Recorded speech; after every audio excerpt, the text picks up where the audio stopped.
Sudah Masya Assalamualaikum. Allah. Waalaikumsalam warahmatullahi wabarakatuh, Ambu Dita. Apa kabar, Ambu? Alhamdulillahirabbil alamin. Sehat luar Alhamdulillah. biasa. Allahu akbar.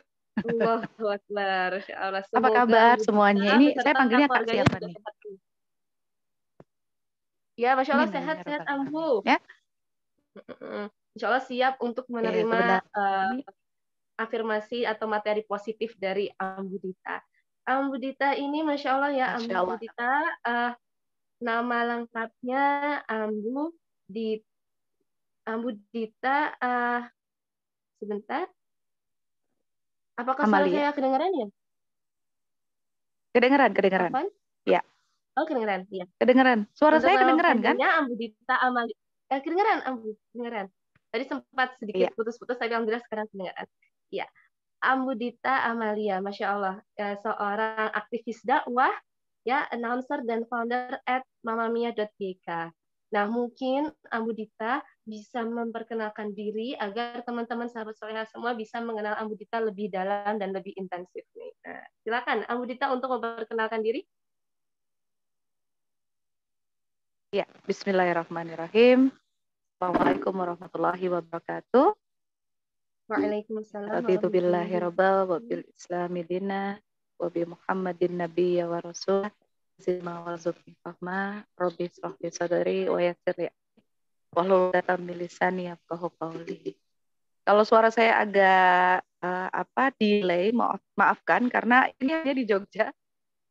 Jadi semoga tetap bisa mendengar suaranya, juga semoga Allah juga mudahkan lisan saya untuk bisa menyampaikan segala sesuatunya di hari ini, dan juga Allah mudahkan pemahaman-pemahaman kita, kemudian juga kita mudahkan hati kita untuk bisa menerima apa yang insya Allah kita sharing sama-sama di sini ya, dan semoga Allah ridha. Oke, saya Dita Amalia, ya Ambu. Sebenarnya kisah Ambu itu adalah, Ambu itu kalau dalam bahasa Sunda itu artinya ibu ya, untuk ibu. Jadi kalau ibu dipanggilnya Ambu, kalau ayahnya gitu, suami saya berarti dipanggilnya Abah. Jadi kalau di bahasa Sunda tuh Abah dan Ambu gitu. Nah, kemudian mungkin agak berbeda ya karena saya tinggalnya di Jogja gitu. Jadi dengar panggilan Ambu tuh agak beda gitu. Jadi akhirnya saya biasa dipanggil dengan Ambu gitu. Jadi siapapun yang ketemu biasanya Ambu Ambu gitu. Itu udah kayak gitu. Makanya kalau misalnya ada yang mau panggil, boleh panggil Kak Dita, boleh panggil Budita, boleh panggil Sai gitu juga boleh ya. Karena ini kayaknya teman-teman jamaah Yuzumiyahnya ini adalah ada anak muda, terus ada juga ibu-ibu ya, Masya Allah luar biasa. Ini mohon maaf, saya sambil nyuapin anak saya.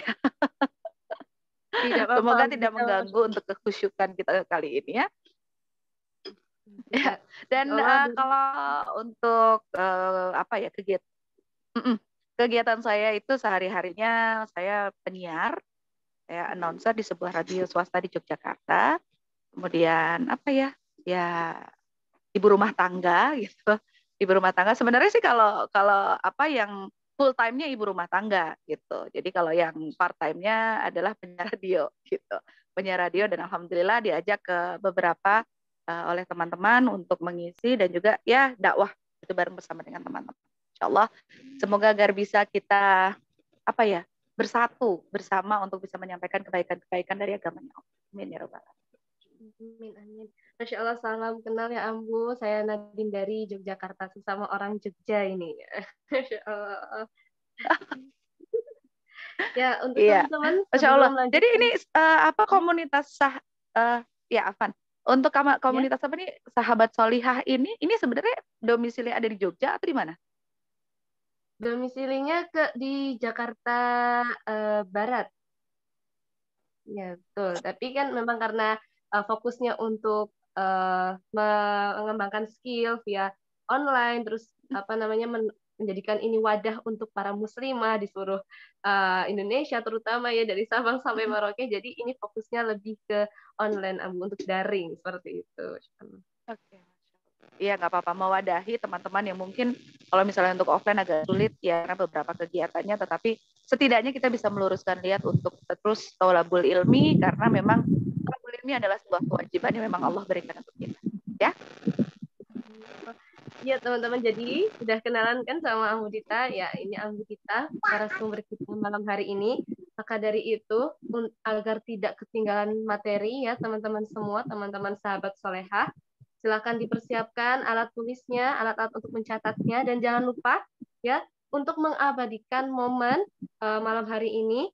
Boleh ya nanti di screenshot dan dibagikan ke Instagram, sahabat solehah ya. IG-nya tadi yang udah aku sebutin, Solehah Story, @solehah_story, dan IG-nya Ambudita, @dita, @ditanizer ya, @ditanizer, betul. Ya, coba Nadine share di kolom chat ya teman-teman. Jadi ketika nanti sudah selesai Zoom-nya, ya sudah selesai materinya, teman-teman bisa membagikan uh, hal positif ini ya ke teman-teman yang di Instagram. Di Instagram, di WA boleh ya. Kalau di Instagram silahkan tag ini yang aku kasih di kolom chat. Bentar. Ya. Ambudita, @ditanizer, saya sendiri sebagai MC, @nadine_evalia_, dan yang paling penting adalah @solehah_story. Oke, jangan lupa di follow juga ya, di follow, karena insya Allah ketika sudah memfollow @solehah_story akan mendapatkan banyak informasi. Oke, kita lanjut ya Ambudita. Insya Allah ini materi malam ini tentang perempuan dan kasih sayangnya. Insya Allah. Assalamualaikum, ini Ambudita, apakah Ya, ada ya? Insya saya Allah ya. masih mendengar. Ya, insya Allah lancar. Semoga Allah memberikan kelancaran. Jadi nanti kalau misalnya tiba-tiba suara saya hilang, mohon dibantu dengan istri ya, karena kalau misalnya kita lagi online tuh memang masalahnya dengan sinyal ya. Semoga Allah berikan kelancaran. Amin, amin. Semoga kita semua, Ambudita, teman-teman sahabat Solehah Story ya, panitia, sahabat Solehah Leaders, dan saya sendiri juga dimudahkan sampai nanti acara selesai. Ya, baik, untuk materi kita langsung masuk, atau Ambudita mau menjelaskan untuk tadi yang komunitas @mamamia.ika, mungkin bisa menjelaskan kira-kira itu komunitas apa, Ambu? Gitu. Sebenarnya kurang lebih sama. Jadi Mama Mia itu sebenarnya namanya Mama Mia. Mama Mia itu adalah kepanjangan dari Mama Ingat Akhirat.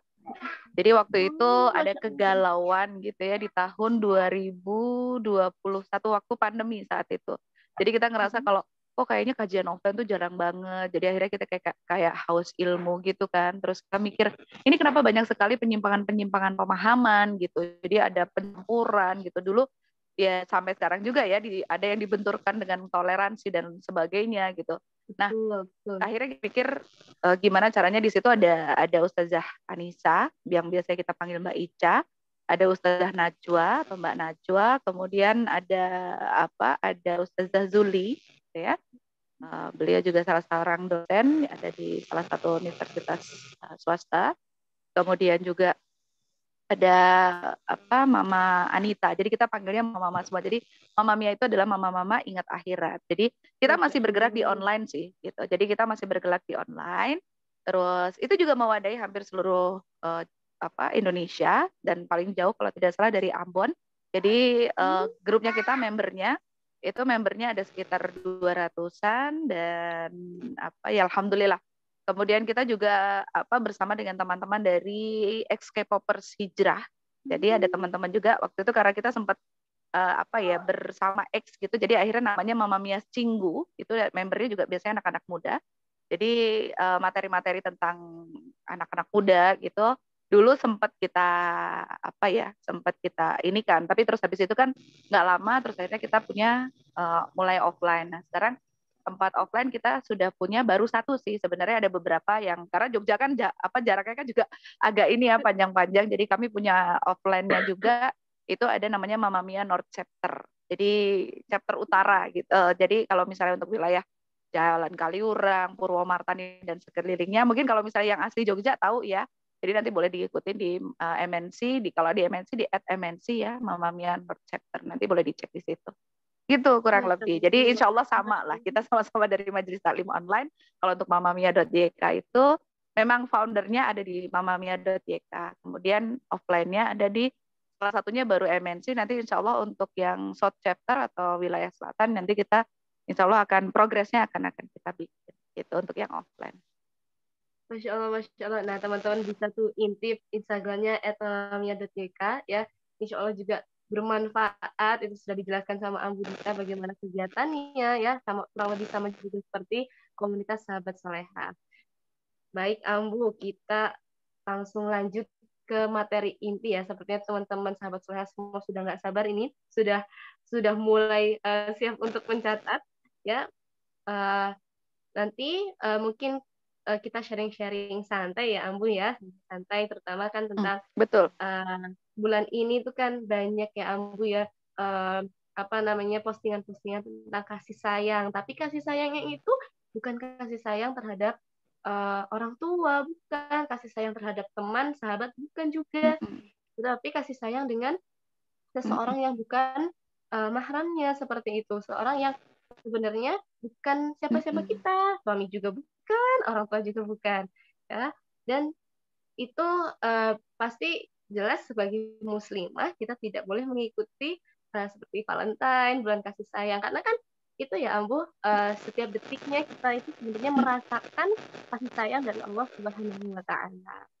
Nah, menurut Ambu sebenarnya apa sih makna cinta? Nah, banyak orang nih, aku cinta kamu, aku cinta. Itu sebenarnya makna cinta itu apa gitu bagi Ambu? Oke. Bismillahirrahmanirrahim. Nah, kalau misalnya berbicara tentang cinta, gitu ya, kita kadang-kadang tuh selalu terjebak dalam, apalagi sekarang Februari. Gitu. Saya juga baru menyadari, oh, ini bulan Februari. Dan biasanya ini framing dan juga dibenturkan. Jadi ini kita harus paham dulu ya, terutama untuk sahabat solihah yang ada di Jumanji ini. Semoga kita selalu diluruskan niatnya, karena setiap kita berdoa kan selalu pengennya diberikan jalan yang lurus, ditunjukkan jalan yang lurus. Jangan sampai gitu karena kita pengen dianggap sebagai orang yang modern gitu, generasi milenial gitu. Akhirnya mengikuti cara-cara yang bukan berasal dari Islam. Nah, termasuk Valentine ini kan sebenarnya bukan berasal dari Islam ya. Jadi sebenarnya alhamdulillah ada beberapa kajian-kajian yang membahas tentang cinta. Artinya kita juga harus mengcounter bahwa cinta seperti apa sih gitu. Kalau misalnya gitu saya ditanya tentang makna cinta. Ini berat nih ngomong. Jadi makna cinta kalau dulu gitu sebelum saya hijrah itu kan sebelum saya hijrah itu saya ngefans sama kalimat-kalimat cinta, kalimat-kalimat romantis yang disampaikan sama William Shakespeare. Ada satu yang memang benar-benar sampai saya ingat banget itu kalimatnya. Itu cinta adalah jawaban yang paling tepat kenapa kita hidup di dunia ini. Gitu ya. Kayaknya kedengarannya tuh romantis gitu buat saya. Nah, jadi saya tuh ngerasa yang gitu berbunga-bunga gitu. Dulu juga sering kalau misalnya suka ngarep-arep gitu ya. Nah, suka ngarep langsung ada yang apal kan Geiska gitu ya. Iya, itu cinta adalah jawaban yang paling tepat kenapa kita hidup di dunia ini. Akhirnya saat itu tuh saya jadi kayak apa ya? Oh, berarti di hidup di dunia ini kita harus butuh cinta gitu. Karena katanya itu jawaban yang tepat kenapa kita hidup di dunia ini. Karena saat itu saya fakir ilmu. Ilmu apa? Ilmu Islam. Jadi saya nggak paham. Menurut saya ya udah dikasih kalimat cinta yang kayak gitu kan berbunga-bunga gitu ya. Ya memang khasnya anak-anak muda gitu. Khasnya anak-anak ABG baru gede gitu memang kan biasanya kita mendapatkan ada getaran-getaran tersendiri. Tetapi gitu setelah saya ngaji, setelah saya berusaha untuk mencari gitu apa sih gunanya saya hidup di dunia ini gitu. Kadang kan jawabannya kan kurang sulit ya. Apakah benar jawaban yang paling tepat kenapa kita hidup di dunia ini adalah ibadah? Ternyata enggak. Begitu saya ngaji, itu kan saya baru menyadari gitu ada 3 pertanyaan besar gitu kan saat itu dalam hidup saya gitu. Dari mana kita berasal? Oke, dari Allah. Kemudian untuk apa kita hidup gitu? Kalau kita kiblatnya sama William Shakespeare kan kita hidup karena cinta gitu. Tapi ternyata kita hidup karena harus beribadah kepada Allah. Bagaimana beribadah? Apakah sholat saja cukup? Apakah puasa aja cukup? Ternyata nggak cukup gitu. Dari situ tuh saya mulai berkecamuk, bergejolak, ya Allah, ini saya harus cari apa gitu. Kemudian pertanyaan yang ketiga kan kemana setelah kita mati gitu. Hidup itu kan untuk ketika hidup kita di dunia itu saya nemu dalilnya itu kan wa ma khalaqtul jinna wal insa illa liya'budun, gitu kan ya. Ya, Jadi betul. tidaklah Ya, aku betul. ciptakan atau Allah ciptakan jin dan manusia hanya untuk beribadah kepadaku. Nah itu akhirnya ketemu kenapa kita hidup di dunia ini. Oh, buat beribadah kepada Allah. Kemudian kita harus ada konsekuensinya. Setelah kita hidup, berarti kan kita mati. Apakah kita mati terus jadi bangkai dikubur selesai bareng sama cacing-cacing? Enggak. Ternyata ada pertanggungjawaban. Kemana kita setelah mati? Ada alam yang lebih kekal. Nah dari situlah mulai saya bergejolak, mulai mencari apa sebenarnya cinta. Nah ternyata saya tahu dari situ dibedahlah gitu secara mendalam bahwa apa ternyata cinta itu perwujudan naluri yang memang Allah ciptakan. Jadi cinta itu naluri itu apa? Gorizah. Jadi Allah itu punya kita itu tubuh kita diciptakan sama Allah kan yang terbaik gitu ya. Allah itu kan mengatakan bahwa manusia itu diciptakan dalam sebaik-baik bentuk. Jadi kita nggak pantas tuh kalau misalnya kita untuk insecure gitu. Nah itu yang harus kita pahami gitu. Sebaik bentuk seperti apa? Ya Allah ngasih panca indera, Allah ngasih semua hal yang ada di tubuh kita gitu. Kemudian termasuk dengan naluri-nalurinya gitu. Ada nih 3 naluri juga yang Allah berikan kepada kita. Ada yang namanya naluri mempertahankan diri. Namanya Gorisa Bako. Ya, naluri mempertahankan diri itu namanya Gorisa Bako. Kemudian ada yang kedua adalah naluri berkasih sayang. Tuh kan? Allah udah kasih tuh sayang banget berkasih sayang. Namanya Gorisa Nau. Kemudian ada naluri untuk menghamba kepada sesuatu, menganggap sesuatu lebih besar daripada kita. Itu namanya Gorisa Tadayun, ya. Gorisa Tadayun. Nah, saya nggak akan membahas itu 3, tetapi saya akan membahas ternyata cinta di dalam Islam itu adalah perwujudan dari naluri yang memang udah Allah kasih, yaitu naluri untuk berkasih sayang atau namanya Gorizah Nau tadi. Jadi naluri berkasih sayang, rasa cinta ini perwujudan dari Gorizah Nau. Kemudian fungsinya sebenarnya Gorizah ini atau naluri ini adalah untuk melestarikan keturunan. Ya, untuk melestarikan keturunan. Jadi kalau misalnya ada ngelihat tiba-tiba kleser-kleser, tiba-tiba naksir. Nah, potensi ini yang Allah berikan, goriza ini atau naluri ini, kita tidak berdosa mempunyai naluri ini. Karena ini memang Allah kasih untuk setiap manusia. Ya, tapi ini ada tapinya ternyata gitu. Makna cinta itu cara pemenuhannya nggak boleh sembarangan. Nggak boleh sembarangan kenapa? Kan banyak nih pandangan-pandangan orang kafir, pandangan-pandangan orang barat zaman sekarang gitu ya. Kalau nggak dipenuhin bakal mati gitu. Kalau saya nggak cinta sama dia, kalau saya naksir sama dia, kalau saya nggak jadian sama dia, is dead gitu. I love you with all my heart gitu ya. Gunung kudaki, lautan ku seberangi ya lah. Gitu. Hujan aja dibilang bentar ya sayang hujan gitu kan ya. Iya jadi segombal-gombalnya itu tuh cara pemenuhannya nggak boleh sembarangan karena apa? Karena itu naluri yang memang Allah kasih ya. Jadi kalau misalnya kita merasa ada naluri-naluri tadi itu yang 3 itu kalau misalnya memenuhi Allah perintahkan ya otomatis kita nantinya pasti akan berdosa. Karena apa? Sebenarnya naluri tersebut atau naluri berkasih sayang itu kalau tidak tidak diikutin, tidak diturutin, itu nggak bakal mati. Paling cuman deg-degan, paling cuman galau gitu ya, gegana gitu. Galau merana. Ya, gelisah galau merana gitu. Paling cuma begitu. Tapi kalau misalnya kita cara pemenuhannya adalah sesuai syariat, insya Allah yang gegananya itu bakalan hilang gitu kan. Jadi makanya apa? Faktanya naluri berkasih sayang itu atau cinta itu tadi harusnya apa? Akan muncul mendorong biasanya muncul adalah yang bersifat syahwat atau seksual. Munculnya biasanya karena 2 hal. Apa? Fakta yang terindra, ngelihat cowok ganteng, six pack gitu ya. Saya ngomongnya cowok karena kita cewek-cewek di sini ya. Jadi apa? Six pack gitu. Semuanya kelihatan, oh ya ampun putih banget, unyu banget, rambutnya uncu aja. Sudah pokoknya. Ya, dengan segala ininya. Nah, terus sama yang kedua adalah biasanya ada pikiran yang mendorong. Ya, kalau salah satu hal atau dari dua itu salah satu hal itu nggak ada, biasanya goriza atau naluri tersebut tidak akan bergejolak. Udahlah lihat, kemudian ada dorongan. Nah, itu baru bergejolak, ya. Jadi ada dua faktor.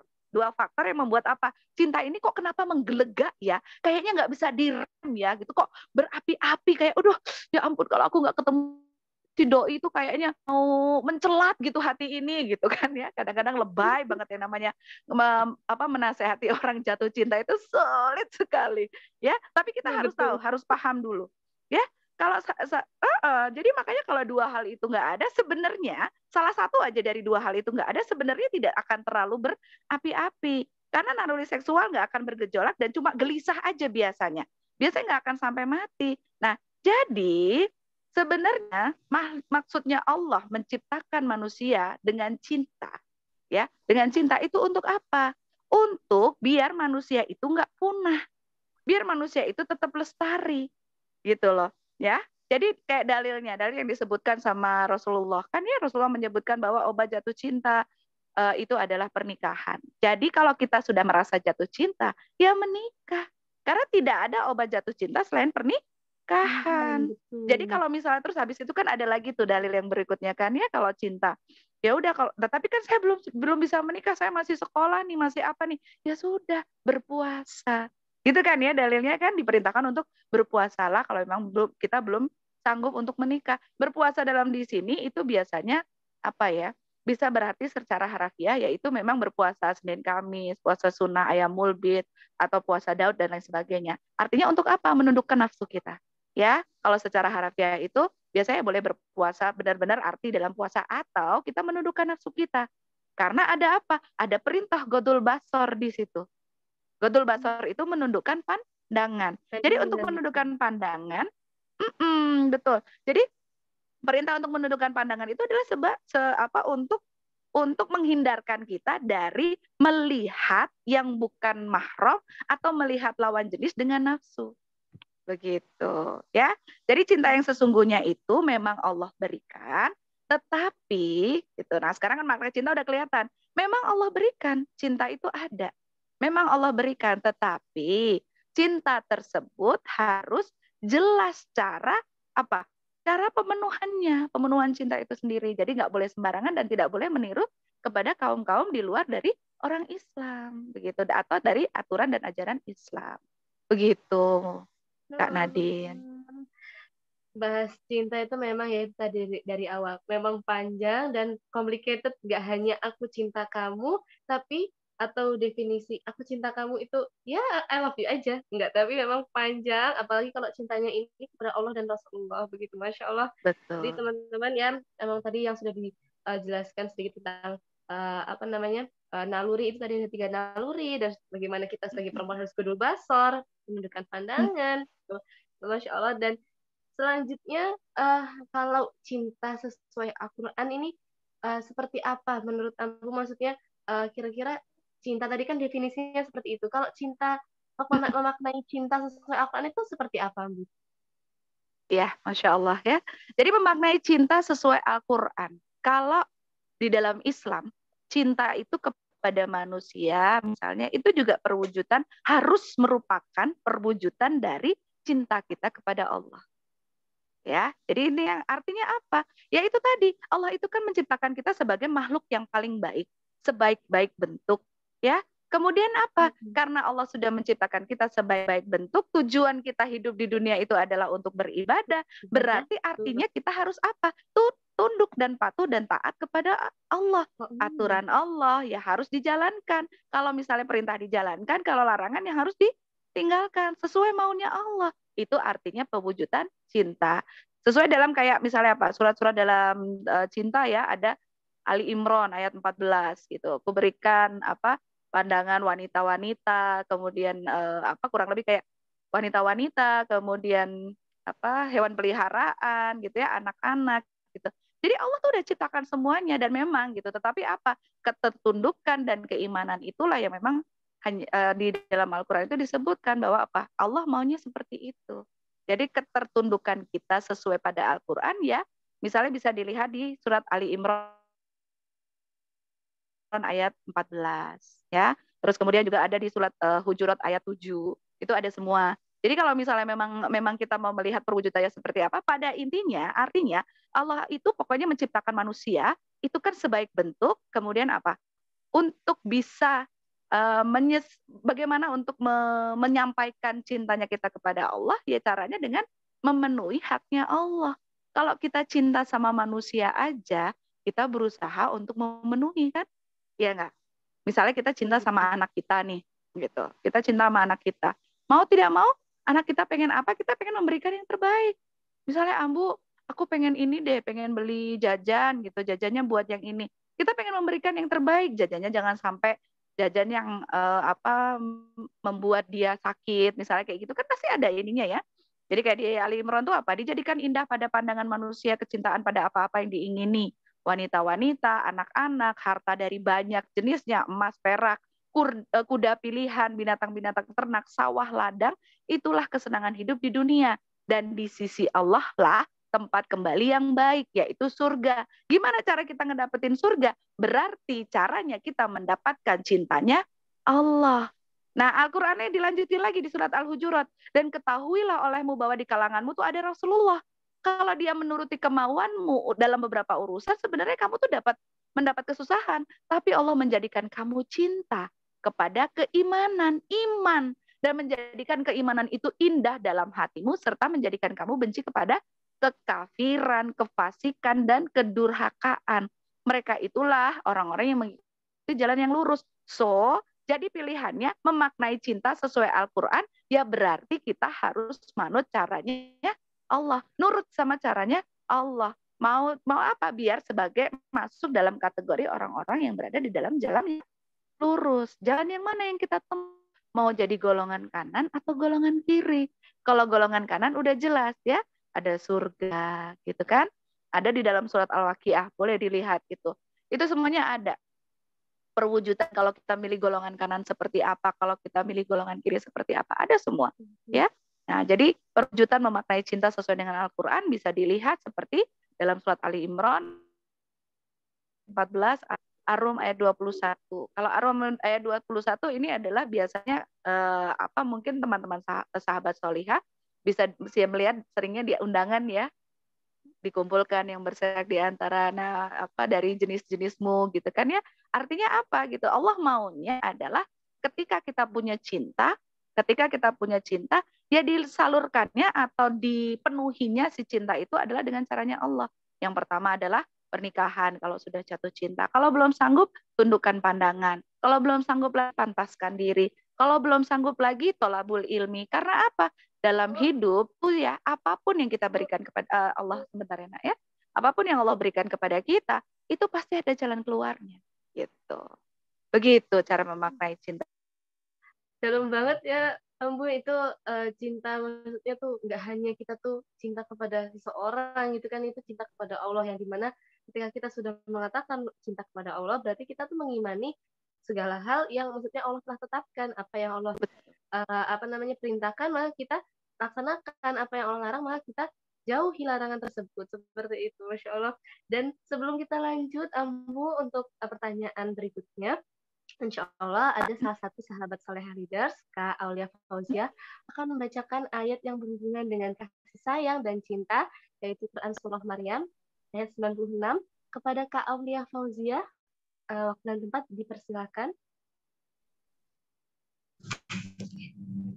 Baik Kak, terima kasih sebelumnya pada Kak Nadine. Di sini insya Allah saya akan membacakan Quran Surah Maryam ayat 96. A'udzu billahi minasyaitonir rajim. Bismillahirrahmanirrahim. Innal ladzina amanu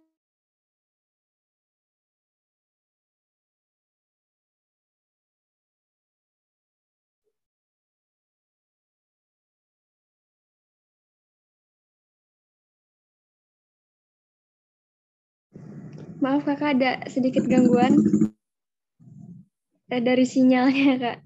Insya Allah saya ulang ya Kak ya.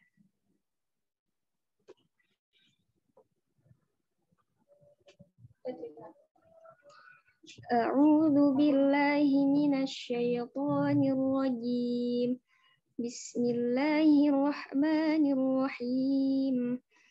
Innal ladzina amanu wa 'amilus solihati sayaj'alu lahumur rahmanu wudda. Shadaqallahul 'azim. Yang artinya, sesungguhnya orang-orang yang beriman dan beramal soleh, kelak Allah yang Maha Pemurah akan menanamkan dalam hati mereka rasa kasih sayang. Maha benar Allah dengan segala firman-Nya. Terima kasih, Kak. Assalamualaikum. Terima kasih Kak Aulia, Masya Allah, suaranya merdu, dan semoga kita yang mendengarkan dan begitu pula Kak Aulia yang membacakan mendapatkan pahala dari Allah Subhanahu wa taala. Shadaqallahul azim, shadaqallahul rasul karim, wa nahnu lahu minasyahidin. Lanjut ke pertanyaan berikutnya, Ambu Dita, Masya Allah. Ya, ini kita lanjut untuk pertanyaan berikutnya. Nah, bagaimana sebaiknya muslimah bersikap dalam menyeimbangi cinta dunia dan cinta akhirat? Memang terkadang dunia itu yang sementara ini lebih menggiurkan, betul Ambu, daripada akhirat. Bagaimana itu? Bagaimana sikap kita sebagai seorang muslimah dalam menyeimbangi cinta dunia dan akhirat? Iya, Masya Allah, tabarakallah. Nah, kalau untuk mengetahui tentang bagaimana menyeimbangkan, kalau tadi kan kita menjelaskan tentang bahwa makna cinta, kemudian memaknai cinta dalam arti apa? Dalam arti dunia, kemudian habis itu ternyata dalam apa Islam gitu. Kemudian apa memaknai cinta sesuai Al-Qur'an. Nah, ternyata begitu kita ditemukan tadi dalam suratnya bagus banget ya, bahwa apa? Amal solih. Ketika kita mengerjakan amal solih, itu kan Allah akan memberikan cinta dan kasih sayang kepada diri kita. Nah, artinya gitu, kita harus mengenali dulu siapa yang kita cinta. Kalau cinta dunia, berarti kita kenal dulu dong sama dunia. Ya, dunia itu apa? Dalam Quran surat Muhammad ayat 36, sesungguhnya dunia adalah permainan dan senda gurau. Jika kamu beriman dan bertakwa, Allah akan memberi pahala dan Allah tidak minta harta. Cuma bercanda, cuma permainan. Sekarang apa-apa sekarang kalau misalnya kita ngomong ada yang ngajak serius, misalnya ta'aruf gitu, saya serius sama kamu gitu ya. Ini biasanya dalam tanda kutip nih buaya-buaya syariah nih. Jadi bilang, aku serius ukti gitu, assalamualaikum gitu kan ya. Ngomongnya tapi disuruh ya udah langsung aja ngadep sama ayah bunda saya ke rumah gitu kan, biar tidak terjadi banyak fitnah. Tapi jawabannya nanti tunggu, insya Allah 5 tahun lagi kita mengenal dulu, halah gitu kan ya. Ya nggak mau kan otomatis. Nah berarti artinya apa? Dia hanya bersendaguro. Kalau orang serius datang langsung ke rumah kan gitu bedanya. Nah kalau untuk sesuatu yang sendaguro, apakah kita akan menghadapinya dengan bius? Harusnya tidak. Ya kan? Berarti kan dunia, kalau dunia yang bersendaguro dan cuma permainan, berarti harusnya kita juga tidak menjadikan dunia itu sebagai keseriusan. Ya, karena Allah tuh nggak minta, tadi kan disebutkan, Allah tidak minta hartamu. Jadi kalau kita mau ngumpulin rumah kita mau tingkat 15, mobil kita mau 20, terus apa emas batangan kita segala macam semuanya ada berkilo-kilo, Allah nggak minta itu. Iya kan? Allah mintanya apa? Mintanya kita beriman, kita bertakwa. Iman tuh apa? Iman itu artinya percaya. Takwa tuh apa? Takwa tuh artinya manut, nurut sama perintahnya Allah, meninggalkan larangan. Muhammad baru satu ini loh, banyak sebenarnya kalau misalnya kita mau mencari dalam Al-Quran ya, kita kembali ke ayat-ayat tentang dunia, terus kemudian hadis-hadis tentang dunia kecil sampai Rasulullah contohkan. Coba kalau kamu pengen tahu dunia itu apa, coba celupkanlah jarimu ke laut, kemudian angkat. Begitulah dunia. Iya kan, sampai ada dalil yang menyebutkan begitu. Berarti apa? Artinya nggak ada apa-apanya. Mau sampai mana sih? Mau sampai S1, S2, S3, tapi kalau misalnya kita tidak berilmu, kita tidak takwa kepada Allah, cuman iman doang, tapi kita nggak takwa sama Allah, sama aja. Gitu. Jadi apa? Jangan sampai sesuatu yang bermain, bersendagurau, kita seriusin. Nah, harusnya begitu kita tahu dunia, kita juga harus tahu akhirat. Akhirat apa? Dalam surat Al-Ghafir ayat 39. Wahai kaumku, sesungguhnya dunia itu sementara. Ya kan, kayak lagu Ustadz Dery Sulaiman. Dunia sementara, gitu kan ya. Akhirat selamanya. Nah, artinya itu adalah negeri yang kekal. Nah, setelah kita tahu bahwa akhirat adalah negeri yang kekal, kalau untuk sesuatu yang kekal, yang selamanya, kita harusnya mempersiapkan sebaik-baiknya. Buat lamar kerjaan aja, ya, kita siapkan sebaik-baiknya, bagaimana bikin CV, bagaimana kita belajar, bagaimana kita mencoba untuk sampai browsing-browsing biar diterima kerja, diterima wawancara. Giliran untuk sesuatu yang kekal, kita nantilah gitu. Zaman dulu tuh apa yang ternyata apa? Muda foya-foya, tua kaya raya, mati masuk surga. Surga yang mana? Orang atur aja kita tentang, orang aturan Allah aja kita entar, gitu kan ya? Jadi harusnya gimana? Bagaimana menyeimbangkan cinta dunia dan akhirat? Karena dunia yang bercanda, karena dunia itu adalah cuma sementara, karena dunia itu adalah cuma permainan, ya udah kalau cuma main kan bakalan bosen. Coba deh, percaya deh. Ada dalam sebuah penelitian tingkat kepuasan, tingkat tingkat kepuasan dan tingkat puas itu ada di batas, ada levelnya. Jadi makanya apa? Kalau misalnya setiap hari kita puas kayak misalnya apa, dikasih dunia, duitnya banyak, nggak mungkin seorang Nia Ramadhani masuk sampai dengan pakai narkoba. Alasannya apa? Ada sesuatu yang hilang, ya kan? Artinya apa? Ada kepuasan yang sampai kalau misalnya cuma urusan dunia, itu kepuasannya mentok. Kalau kita mentok carinya adalah dunia, itu nggak akan ada habisnya. Jadi yang ada apa? Nanti nyari lagi. Karena apa? Sifatnya anak Adam, Bani Adam, sifatnya Bani Adam itu apa? Dapat satu emas, dia akan pengen gunung emas yang lain. Jadi nggak akan pernah berhenti kalau misalnya kita ngejar dunia. Cuman kalau kita ngejar akhirat, insya Allah Allah akan berikan apa? Kenikmatan yang tanpa batas gitu. Makanya kenapa sempat ada yang bilang kalau kita mencari dunia insya Allah akhirat dapat. Kebalik, kalau kita mencari akhirat insya Allah dunia dapat, tapi kalau kita mencari dunia belum tentu akhirat dapat. Makanya apa? Fokus yang pertama adalah Allah dulu, Allah lagi, Allah terus. Jadi ketika kita sudah tahu itu, selalu mencari, karena kan kita mau cari cinta, caranya apa?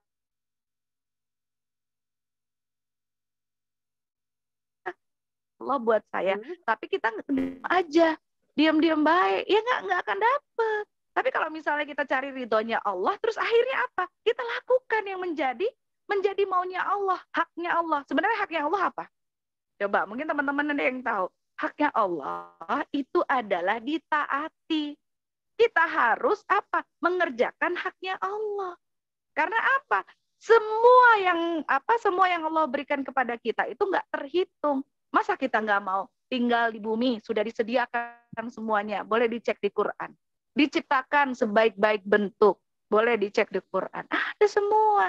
Jadi apa? Ketika kita menjalankan pengen cintanya Allah, pengen ridhonya Allah, kalau orang sudah ridho, kalau misalnya gini, kita pengen mamah kita atau orang tua kita ridho. Pengennya apa? Mah mau main ke tempat temen gitu. Pengen kalau misalnya pengen itu izin gitu. Biasanya kenapa? Kita ngepel, kita nyelesain kerjaan rumah kita, baik-baikin lah gitu. Jadi kalau orang tua menyenangkan hati. Kalau misalnya mamah kita ridho, itu kan langsung ya udah hati-hati. Bahkan mungkin kalau pergi aja dikasih uang saku, hati-hati ya nak, dapat uang saku, dapat doa. Kalau mamah ridho, itu baru mamah. Allah yang maha segalanya. Ya kan? Ketika kita menjalankan apa yang Halo Bu, sepertinya jaringan Ambu ini sedikit terganggu.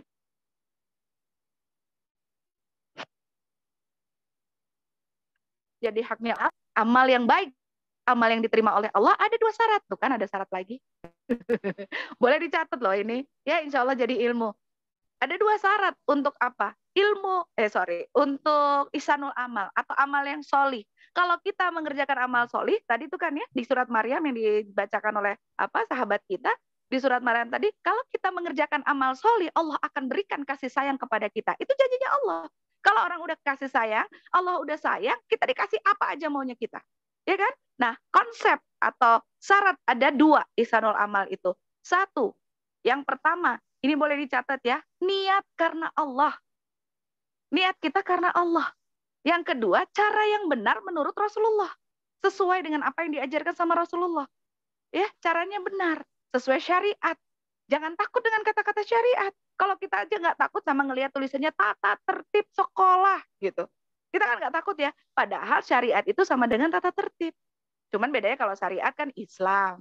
tata tertib sekolah kan ya berarti peraturan yang ada di sekolah. Kita aja taat sama tata tertib sekolah, suruh pakai sepatu hitam, kaos kaki putih, ya kan?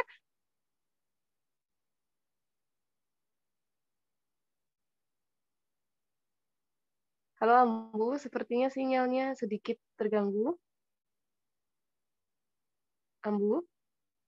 Kerudung putih, bajunya putih, Isanul Amal ada dua itu. Ambu tadi Halo? sedikit terganggu, tadi sempat berhenti. Ya, Oh, tapi sempat mungkin berhenti bisa ya. sedikit diulangi.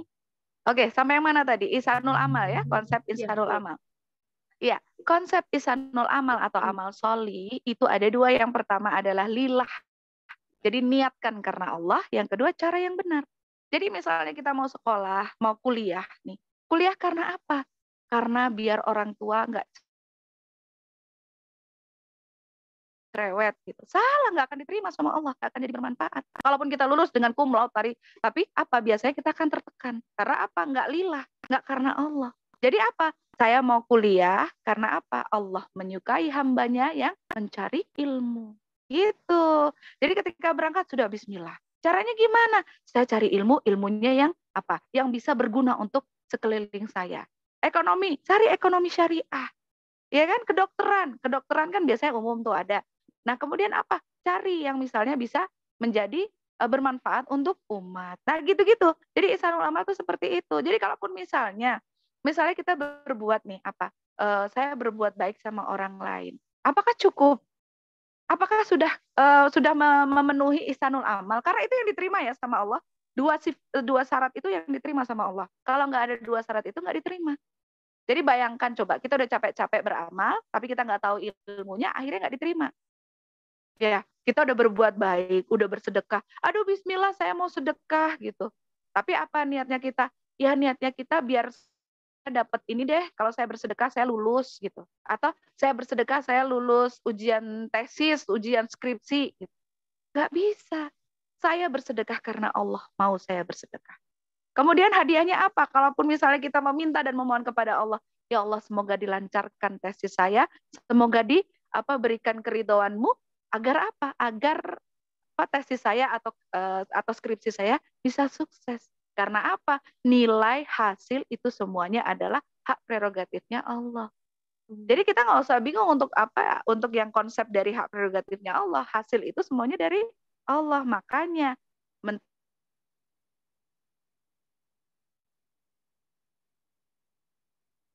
daburi surat Maryam tadi. Bagaimana? Ini ya Allah dulu. Iya, halo. Iya, cek. Apakah Mbak bisa ya? Nah, jadi bagaimana cara kita menyeimbangkan cinta dunia dan akhirat? Yaitu Allah dulu, Allah lagi, Allah terus. Kemudian selalu mencari ridha Allah dengan cara lakukan yang menjadi haknya Allah. Apa? Turuti perintahnya, mengimani, bertakwa dan taat. Beriman, bertakwa dan taat. Karena iman aja nggak cukup. Ya, jadi saya percaya kok ada Allah. Saya percaya. Ya sama kayak kita ngomong misalnya gini, Kak Nadine, saya percaya lo sama Kak Nadine. Tapi nanti kalau Kak Nadine-nya nggak ada atau Kak Nadine-nya mengecewakan gitu, kita meninggalkan Kak Nadine, nggak percaya lagi. Bisa jadi begitu kan? Tetapi kalau misalnya kita sudah percaya atau beriman, kita tambahkan takwa. Setelah kita bertakwa, kita tambahkan taat. Karena dengan takwa kita memenuhi apa yang menjadi haknya Allah, dengan taat kita selalu menjaga atas pemenuhan kepada haknya Allah. Kemudian apa? Konsep Ihsanul Amal itu tetap harus diutamakan. Karena apa? Kalau misalnya kita beramal solih, niatnya kita bukan karena Allah, Allah akan denial, nggak akan diterima. Ya, walaupun caranya benar. Kan caranya udah benar, saya sedekah gitu misalnya. Caranya udah benar, saya sedekahkan untuk ini, biar saya lancar. Coba sekarang dirubah. Karena Allah mau saya bersedekah. Jadi sedekahku ini karena Allah. Jika misalnya aku berdoa untuk apa? Gitu. Caranya kan udah benar tuh sedekah. Niatnya karena Allah. Kemudian apa kalau misalnya aku meminta sesuatu? Ya Allah, lancarkanlah segala yang menjadi uzurku, yang menjadi hajatku. Gitu. Ya, jadi dengan memahami itu, insya Allah kita bisa menyimbangkan dunia dan akhirat. Begitu Kak Nadine. Masya Allah, ini memang insightful banget. Jadi teman-teman kalau nggak nyatet sayang banget karena ini materinya benar-benar daging, insightful, apalagi kalau misalnya teman-teman hanya membiarkan materi yang sebagus ini, sedaging ini cuma buat teman-teman, itu sayang banget. Ayo dibagikan ya, bagikan nanti misalnya di tag di Instagram biar semuanya teman-teman yang mungkin belum bisa ikut Zoom kali ini itu bisa juga mendapatkan insight dari materi pada malam hari ini. Dan benar banget ketika kita hanya mengejar dunia, materi, popularitas, tidak akan pernah puas, tidak akan pernah habis, karena ya itu tadi, tidak ada tolak ukur yang pasti, karena kalau ketika kita mengejar akhirat, insya Allah sama Allah akan memudahkan segala hal, Allah akan janjikan segala hal. Dan itu tadi, setelah kita beriman, mengimani segala ketetapan Allah, kita tingkatkan lagi kualitas iman kita, sehingga tidak hanya beriman, tapi juga menjadi manusia yang bertakwa, menjadi muslimah yang beriman serta bertakwa. Begitu, Masya Allah. Terus bagaimana maksudnya apa aja nih tantangan kita sebagai seorang muslimah, ya seorang hamba, dalam mencintai Allah. Kadang tuh kita merasa bahwa kok laki-laki itu dapat pahala kayak gampang banget ya, sholat di masjid jamaah, terus sholat Jumat dan sebagainya kok gampang banget. Terus kita apa nih, bagaimana cara mendapat pahalanya? Nah, seperti itu mungkin kamu bisa menjelaskan. Masya Allah, tantangan muslimah untuk mencintai Allah. Sebenarnya tantangan muslimah mencintai Allah juga nggak jauh kok sama laki-laki. Karena kadang-kadang begini aja ayatnya, karena kita mungkin belum mempelajari ya, maksudnya kita belum membedah gitu. Padahal Allah itu memberikan banyak sekali privilege kepada perempuan. Artinya apa? Asalkan yang kita cari muka adalah siapa? Jangan cari muka kepada manusia. Cari mukanya sama Allah. Ya, cari mukanya Allah. Jadi nggak sulit kalau kita terus cari muka ke Allah tuh, misalnya pas lagi futur ya, imannya turun. Ya usahanya bagaimana? Karena Allah itu melihat dari usaha kita. Usaha kita misalnya mencari futur itu, kita berarti harus meningkatkan. Meningkatkan dari gimana gitu? Thalabul ilmi. Kalau masih single, itu ya nggak apa-apa. Bertahan pada singlenya sebagai seorang jomblo fisabilillah. Gitu, nggak apa-apa, jomblonya berkualitas. Berarti apa kalau jomblo ya memantau diri dulu. Biar apa? Biar Allah juga akan sediakan gitu ya, sediakan pasangan yang apa? Yang sesepupu. Karena orang-orang kalau sudah sepupu itu artinya apa? Satu pandangan. Coba deh kita lihat. Kalau kita biasa ngaji, kemudian sudah ngaji, thalabul ilmi, ikut jumaji terus gitu, terus kemudian banyak-banyak insert yang didapat, dicatat, kemudian diingat, aplikasikan dalam kehidupan gitu. Biasanya itu nanti akan kayak otomatis tuh kita kayak udah punya radar. Jadi kalau misalnya ngelihat cowok yang agak di luar sebentar ya nak ya. Iya. Jadi kalau misalnya kita melihat ada misalnya lawan jenis yang tidak sesuai dengan kufunya kita atau tidak sesuai dengan pandangan kita biasanya bakal mundur sendiri. Oh gitu ya, gitu. Masih akan ada begitu. Nah, jadi apa tantangannya? Tantangannya thalabul ilmi. Dengan thalabul ilmi kita akan tahu gitu, mana yang menjadi prioritas untuk wanita. Mana yang menjadi prioritasnya. Sebagai seorang muslimah, itu kalau kita memahami gitu ya, memahami skala prioritas. Skala prioritasnya dalam Islam ya. Jadi ada yang namanya ahkamul khamsah. Jadi ada 5. Wajib, sunnah, mubah, makruh, haram. Ya, wajib, sunnah, mubah, makruh, haram. Kita pelajari itu. Gitu. Mana nih? Kalau misalnya kita ditemuin satu nonton drakor untuk seri terbaru, karena jamnya sama misalnya. Ini hari apa sih? Hari Jumat. Jamnya sama nih, jam 8 gitu. Seri terbaru drakor gitu ya. Seri terbaru drakor. Terus kemudian apa? Ada kajian Jumanji. Drakor itu kan mubah. Hukumnya mubah. Hukum asalnya adalah mubah. Ya, hiburan, asal selama tidak melalaikan. Karena yang membuat dosa itu adalah melalaikan. Sampai kita lupa, sampai kita tidak menundukkan pandangan. Jadi ngelihat opa-opa tuh kayak yang ganteng gitu. Nah, itu harus istighfar ya. Iya. Oke. Nah, jadi apa? Jadi kalau misalnya kita nonton itu mubah. Kemudian tapi kan ikut kajian Jumanji gitu. Jumat malam ngaji thalabul ilmi, itu wajib hukumnya. Nah, kalau kita tahu yang 5 itu tadi, insya Allah bagaimana cara menghadapi tantangannya, menghadapi tantangan dari kehidupan dengan 5 itu tadi kita bisa memahami skala prioritas, insya Allah nggak ada yang sulit. Artinya apa? Yang kita cari adalah mukanya Allah terus. Berarti apa? Nonton drakor dulu atau mau kajian dulu? Ya yang wajib dulu dong. Ya kan? Yang wajib dulu dong dijalankan. Ya udah deh, Jumanji paling cuma berapa sih, 1,5 jam lah, paling lama juga 2 jam kalau sama Q&A gitu misalnya ya. Ya udah ikutin dulu Jumanjinya. Thalabul ilmi dulu. Kemudian apa? Diingat-ingat, yang perlu diingat adalah apa? Ketika thalabul ilmi bukan kalau sempat. Ya, yang ini harus diingat adalah thalabul ilmi atau menuntut ilmu, pergi ke kajian, jangan kalau sempat. Karena apa? Thalabul ilmi faridotan ala kulli muslimin. Menuntut ilmu adalah hal wajib. Wajib untuk siapa? Ini ilmu Islam ya. Ilmu wajib untuk siapa? Di situ muslimin. Artinya semua orang muslim. Ya, kalau semua orang muslim kan ada muslimah dan muslim, laki-laki dan perempuan. Berarti apa? Itu tidak menunjuk hanya kepada laki-laki aja yang harus thalabul ilmi. Perempuan juga. Muslim. Ya, itu adalah wajib. Thalabul ilmi faridotan, fardu, wajib. Jadi harus digarisbawahi itu. Kita wajib loh menuntut ilmu. Kalau enggak, nanti kita akan ditanya sama Allah. Ada hujahnya di situ adik-adik. Ya, ada hujahnya di situ sahabat solihah. Jadi hujahnya apa? Kita tanggung jawab sama Allah kalau Allah tanya, kemana masa mudamu? Allah akan tanya itu salah satunya. Kita bingung, kenapa kamu seharusnya thalabul ilmi, kenapa kamu enggak tahu? Kalau misalnya, ya Allah, kenapa kamu enggak pakai jilbab syar'i misalnya kayak gitu? Karena saya nggak tahu ya Allah. Padahal kajian itu hampir di seluruh Indonesia setiap hari ada. Masa nggak mau nyari? Media sosial itu banyak.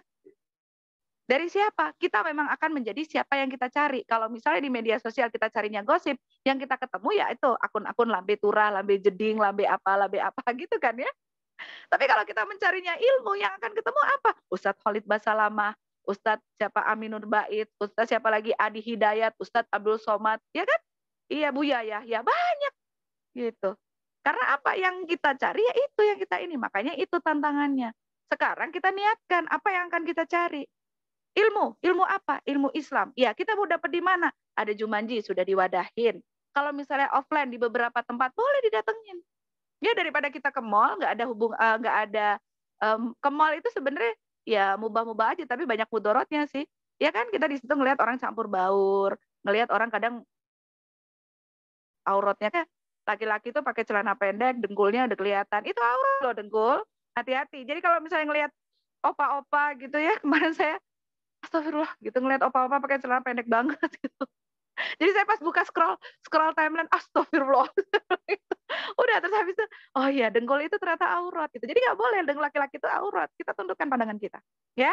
Jadi itu tantangannya, tundukkan pandangan, thalabul ilmi. Kemudian apa? Cari terus ilmunya, cari terus ininya Allah. Jadi jangan sampai kita meninggalkan yang wajib hanya karena hal-hal yang mubah. Ya, pelajari dari 5 itu tadi. Begitu Kak.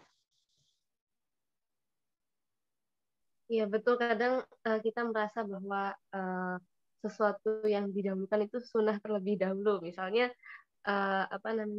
aduh nggak apa-apa deh nggak pakai jilbab gitu. Kan amalan sunnahku banyak, padahal harusnya yang dituntaskan terlebih dahulu adalah amalan-amalan yang wajib begitu. Betul, Masya Allah. Terus lanjut ini, bagaimana menaklukkan syahwat ketika mencintai lawan jenis agar senantiasa mendapat ridho dari Allah Subhanahu wa taala. Mungkin lebih ketika kita menyukai lawan jenis, terutama mungkin belum menikah, apalagi ketika di masa muda itu kan memang terkadang perasaan menggebu-gebu gitu. Mendapat perhatian sedikit sudah melayat. sudah baper. Nah, itu bagaimana kita itu menjaga atau maksudnya melawan hawa nafsu, syahwat-syahwat yang memang ketika menyukai lawan jenis itu ya biasa aja, tidak terlalu berlebihan. Seperti itu. Bagaimana, Ambu? Oke, cara menaklukkan syahwat pada lawan jenis. Ini seperti pertanyaan anak saya yang kelas 6 SD loh. Kemarin dia nanya, Bu, boleh nggak sih Bu sebenarnya kalau misalnya kita itu pada pacaran gitu. Dia nanya gitu. Kemudian jawaban saya adalah ya sesuai syariat dong ya. Jadi apa artinya? Tadi pernah saya sampaikan bahwa Rasulullah sampaikan tidak ada obat jatuh cinta selain pernikahan. Jadi anak saya jawab, berarti aku harus nikah dong. Masa berarti teman-teman harus nikah dong. Terus saya tanya, emang kamu udah naksir sama orang gitu? Enggak, ini teman-teman aja setiap cerita duduk bareng sama aku, dia cerita aku naksir itu loh, aku naksir itu. Jadi sebenarnya saya akhirnya ceritakan, kita kembali lagi ya bahwa Goriza Now itu normal, tidak dihisap sama Allah. Karena memang itu yang Allah berikan kepada kita. Tapi cara mengarahkannya. Nah berarti kita harus mengendalikan syahwatnya kita, nafsunya kita. Yaitu yang pertama, Rasulullah menyampaikan tidak ada obat jatuh cinta kecuali pernikahan. Kalau kita nggak sanggup nikah, puasa. Ya kan? Puasa itu dalam arti secara harafiah ya beneran puasa gitu, Senin Kamis apa gitu ya. Tapi kalau misalnya tidak, puasa itu artinya apa? Menundukkan pandangan, godul basor. Kita tundukkan pandangan kita, biar apa? Ketika kita melihat lawan jenis yang menarik dan lain sebagainya, Allah juga akan lindungi kita. Karena apa? Di mata kita ini, kalau misalnya kita udah sampai melotot gini, nanti setan kayak dibuka jalannya. Setan bisik-bisik, waswisufi. Ya kan? Setan itu cuma bisanya sebenarnya bisik-bisik, tapi kita mau masuk ke bisik-bisiknya. Tapi kalau kita buru-buru istighfar, astagfirullahaladzim. Karena apa? Tatapan yang pertama nggak sengaja, insya Allah nggak apa-apa. Makanya langsung gitu begini langsung istighfar, astagfirullahaladzim. Tapi jangan terus begini terus ya. Jangan terus melotot terus. Ya artinya maksudnya kalau kita nggak sengaja astagfirullahaladzim, sudah begitu berkedip kita langsung tundukkan pandangan. Kalau misalnya lagi scroll ya udah pindahin.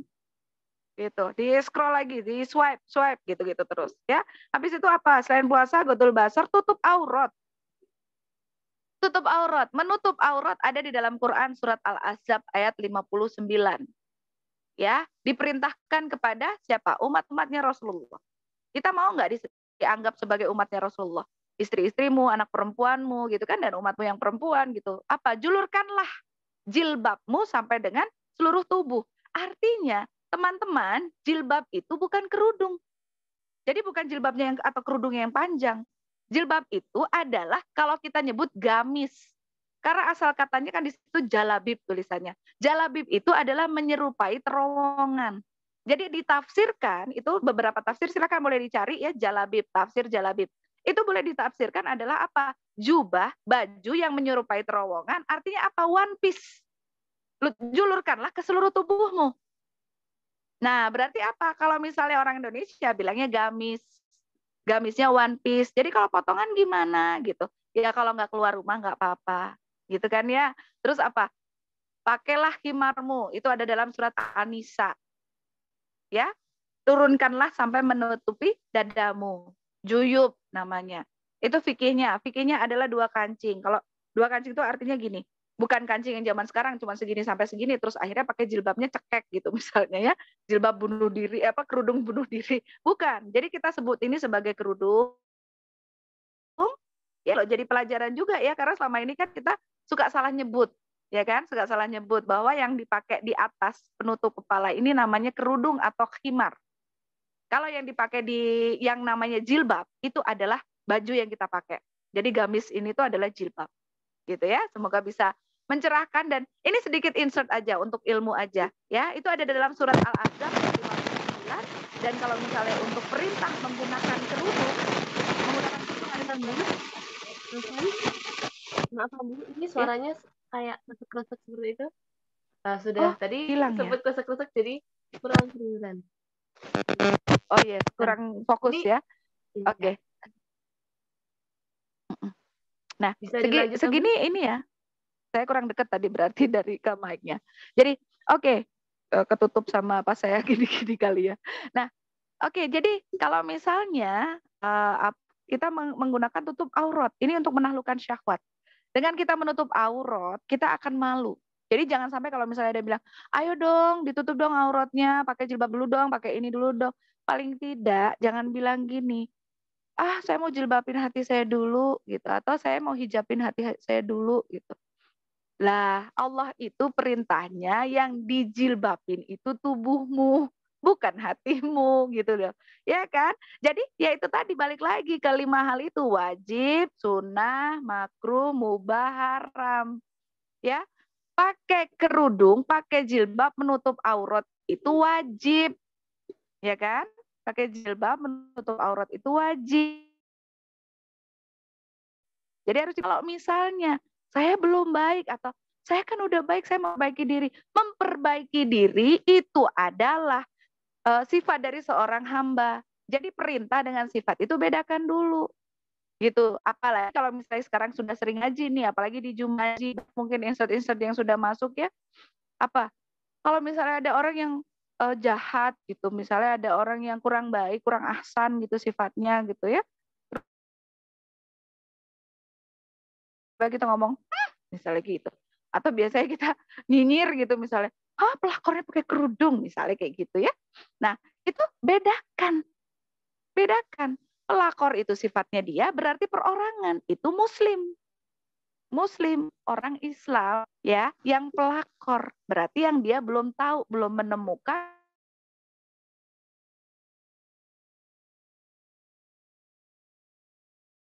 Islam.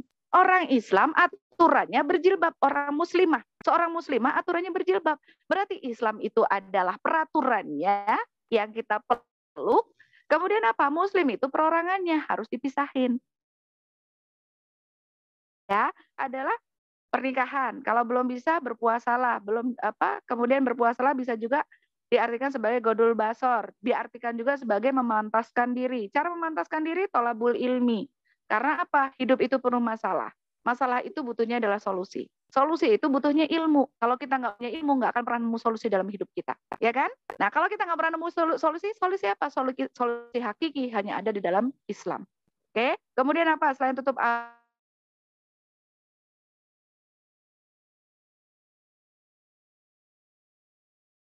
jadi sah.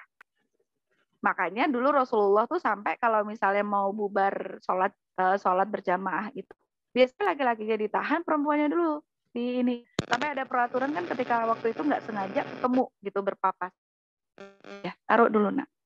Ketika bertemu gitu berpapasan sampai ada yang sampai bertemu berpapasan sampai nempel ke tembok sampai apa gamisnya sobek. Saking apa? Saking menjaganya. Jadi wanita dan laki-laki dan perempuan gitu atau muslim dan muslimah, ikhwan dan akhwat itu boleh berinteraksi dalam 3 hal.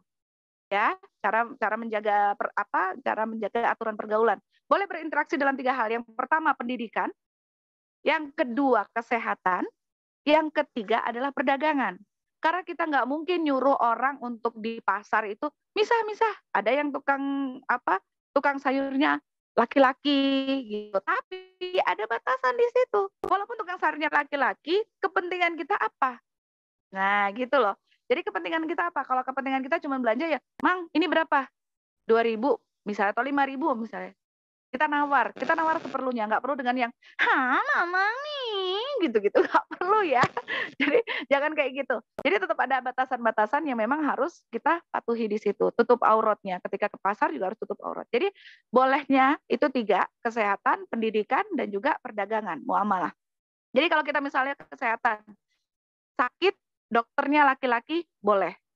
Nah, tapi untuk menjaga fitnah harus ada di situ satu temannya yang mahram kita, misalnya ada teman perempuannya, kemudian ada susternya, ada perawatnya kalau bisa perempuan, ya.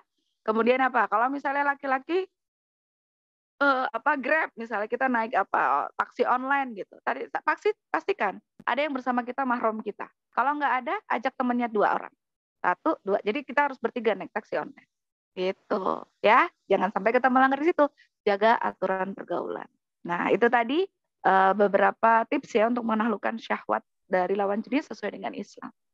Insya Allah betul. Jadi perasaan menyukai itu memang wajar, tapi bagaimana kita bisa mengontrol perasaan kita bisa maksudnya mengalahkan hawa nafsu yang ada di kita. Karena kalau tidak begitu, maka setan akan membisikkan hal-hal yang bisa menjerumuskan kita dalam kegiatan-kegiatan yang bermaksiat. Masya Allah betul.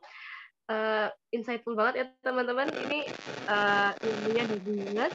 Kita lanjut ke pertanyaan berikutnya. Nah, bagaimana tips istiqomah mencintai Allah? Kita kan tadi sudah tahu ya Ambu ya bahwa mencintai Allah harus seperti ini, definisi cinta seperti ini. Nah, lalu bagaimana kita istiqomah dalam mencintai Allah? Karena kan terkadang iman itu ya kadang bisa fluktuatif, bisa naik dan turun. Nah, bagaimana kita bisa istiqomah seperti itu Ambu?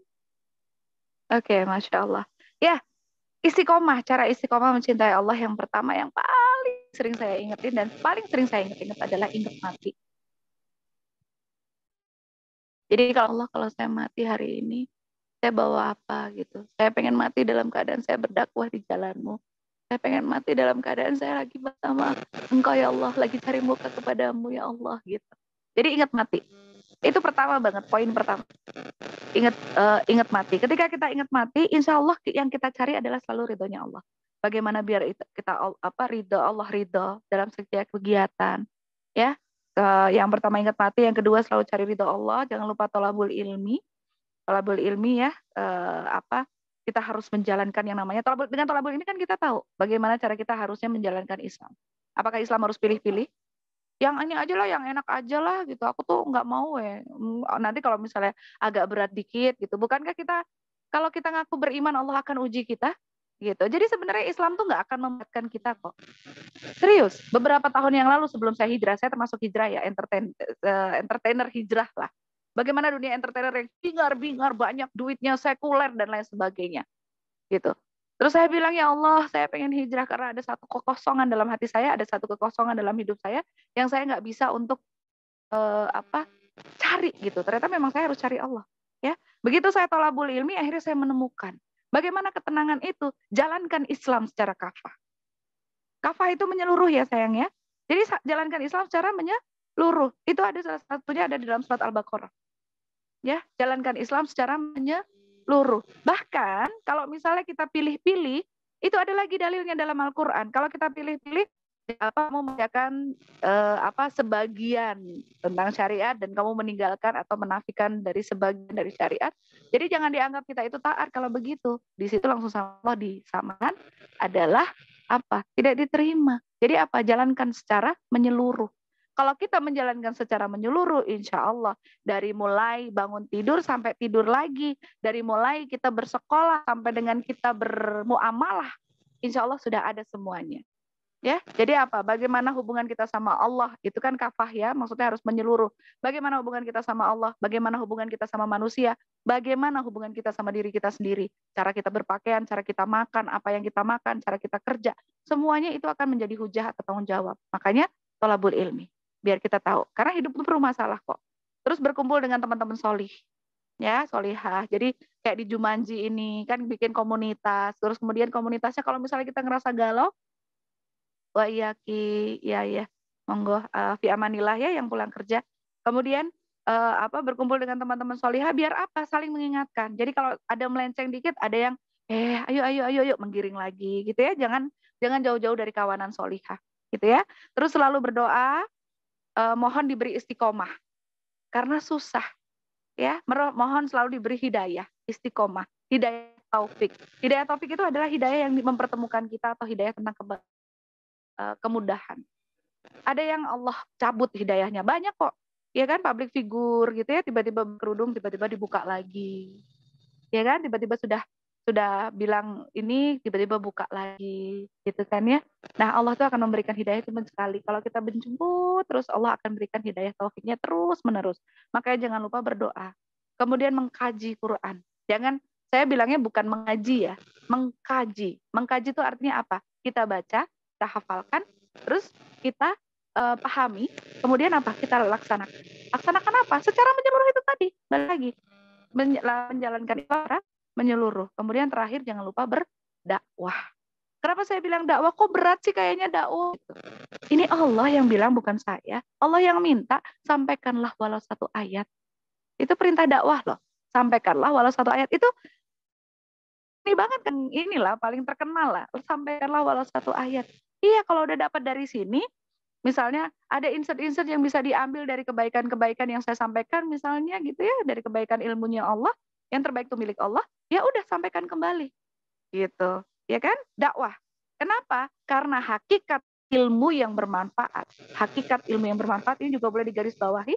Hakikat ilmu yang bermanfaat adalah apa? Menghilangkan kebodohan dari diri sendiri dan menghilangkan kebodohan pada orang lain. Artinya jangan pinter sendiri.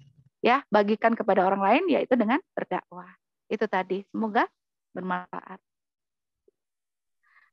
Jadi ketika kita mungkin merasa iman sedang naik turun, sedang futur, itu sebenarnya banyak sekali kegiatan positif yang bisa kita lakukan. Jadi kita mengkaji Al-Quran, nggak hanya mengaji, memperdalam, maksudnya kita membaca artinya, kita benar-benar mungkin mencari tafsirnya, mengkaji Al-Quran, kita juga mencari teman-teman yang solehah, seperti teman-teman sahabat solehah semua di sini, mengikuti kajian, dan apa namanya, berdakwah juga itu salah satu, mungkin kita ketika menyampaikan sesuatu hal yang mungkin sederhana, kata-kata sederhana, satu ayat mungkin di story Instagram atau WhatsApp, bagi kita sederhana, Ya, tapi mungkin itu pahalanya besar dan mungkin dampak bagi orang lain itu benar-benar apa namanya, berefek ke orang lain, seperti itu. Betul sekali, Masya Allah. Dan untuk terakhir ya, ini apakah ada doa yang senantiasa patut kita amalkan sehari-hari agar kita semua istiqomah menjadi muslimah yang dicintai dan mencintai Allah Subhanahu wa taala? Kalau Rasulullah yang contohkan itu yang paling Apa suaranya agak suaranya oke. Ya, kalau cek masuk ya suaranya. masuk Ambu. Nah, kalau yang Rasulullah contohkan paling yang doanya adalah yang ya muqallibal qulub tsabbit qalbi ala dini. Ini boleh dibaca setelah sholat. Jadi diminta terus ya Allah gitu. Ya muqallibal qulub, ya Sang Maha pembolak-balik hati, tetapkanlah hatiku selalu di atas agamamu. Itu artinya biar tetap selalu diberikan hidayah, taufik. Kemudian ada juga yang biasanya kita doa waktu sujud ya, tambahan doa yang waktu sujud, yang Allahumma ini as'aluka husnul khotimah gitu ya, atau Allahumma arzuqni taubatan nasuha qoblal maut. Jadi kita tuh selalu pengen diingetin biar apa, kita selalu taubatan nasuha sebelum maut menjemput. Sedangkan maut itu nggak akan tahu. Bisa jadi setelah saya tutup wassalamualaikum terus tiba-tiba saya mati. Bisa jadi. Jadi makanya apa? Kita doa terus. Selalu diberikan apa? Taubatan nasuha. Diingatkan. Untuk apa? Taubat terus ya Allah. Taubat terus ya Allah. Kemudian apa? Dimintakan doa husnul khotimah, ya kan? Minta doa husnul khotimah. Kemudian apa? Ada juga doa yang salah satu yang menurut hadis yang lumayan masuk dari ini pendek sebentar anak. Iya iya. Ya. Iya. Belum selesai. Oke. Kemudian apa? Ya Allah, aku mohon kepadamu petunjuk taufik agar tetap istiqomah. Ini ada doanya. Allahumma ini as'alukal huda wassadat gitu. Allahumma ini as'alukal huda wassadat. Jadi yang biasanya dibaca itu ada yang ini Allahumma ini as'alukal huda wassadat. Ya Allah, aku mohon kepadamu petunjuk taufik. Taufik itu kemudahan dan juga agar tetap istiqomah. Ini wassadat. Terus kemudian yang muqallibal qulub atau yang Allahumma ini as'aluka husnul khatimah. Allahumma zukni taubatan nasuha qoblal maut. Kemudian yang ditambahkan dengan doa sapu jagat. Doa sapu jagat ini kan juga doa untuk meminta keistiqomahan. Ya, Rabbana atina fid dunya hasanah. Ya Rob, berikanlah aku kebaikan di dunia hasanah, wa fil akhirati hasanah. Dan juga kebaikan di akhirat. Wa qina azabannar. Jauhkanlah aku dari api neraka. Gitu. Insyaallah. Itu ya, doa-doa pendek, doa-doa untuk agar kita istiqomah, bisa kita bisa kita aplikasikan dan semoga Allah ridho dengan apa yang kita doakan. Yang penting pokoknya kita selalu berusaha untuk tetap mendekat terus pada Allah. Insya Allah, amin amin. Semoga kita bisa mengamalkan doa-doa tersebut agar kita menjadi muslimah yang bisa mencintai dan dicintai oleh Allah Subhanahu wa taala. Jazakallah khairan Abu atas materi yang sangat-sangat insightful dan daging. Benar-benar yang kita itu kalau bahas cinta itu kan memang biasanya cintaan atau perasaan-perasaan yang seperti itu.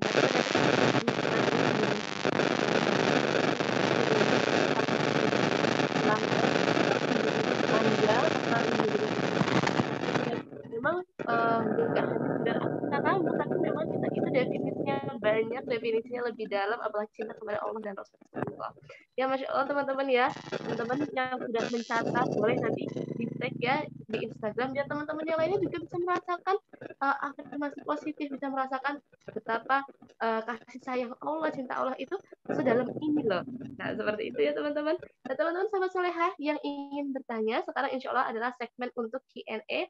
Insya Allah 2 pertanyaan dari raise hand dan 2 pertanyaan dari via chat. Ya, untuk pertanyaan pertama sudah ada tadi Ambu di kolom chat. Coba saya bacakan dulu. Yang pertama, Assalamualaikum, saya mau bertanya, ini dari Kak Kenzi. Saya sudah menikah, dalam pernikahan saya, qadarullah, suami saya tidak bekerja sampai sekarang. Akhirnya saya juga bekerja. Sebenarnya suami tidak ridho, tapi terpaksa ridho karena ada 2 anak di dalam tanggungan keluarga tersebut. 1 anak saya bawa dalam kerja saya, 1 anak dalam suami. Pertanyaannya adalah, saya selalu khawatir apakah dosa saya bekerja saat ini. eh, oh, saya selalu khawatir apakah ketika beliau ini bekerja, apa namanya, menanggung dosa karena suami bilang kalau istri yang bekerja rezeki tidak berkah. Akhirnya kadang kita sering berdebat dan sering berselisih paham dalam pernikahan kita karena niat saya bekerja untuk dapat membantu suami juga, bukan untuk merendahkan. Jazakillah khairan. Silakan Abu, mungkin bisa langsung dijawab. Bismillahirrahmanirrahim. Oke, jadi tadi suaminya tidak bekerja begitu atau bagaimana?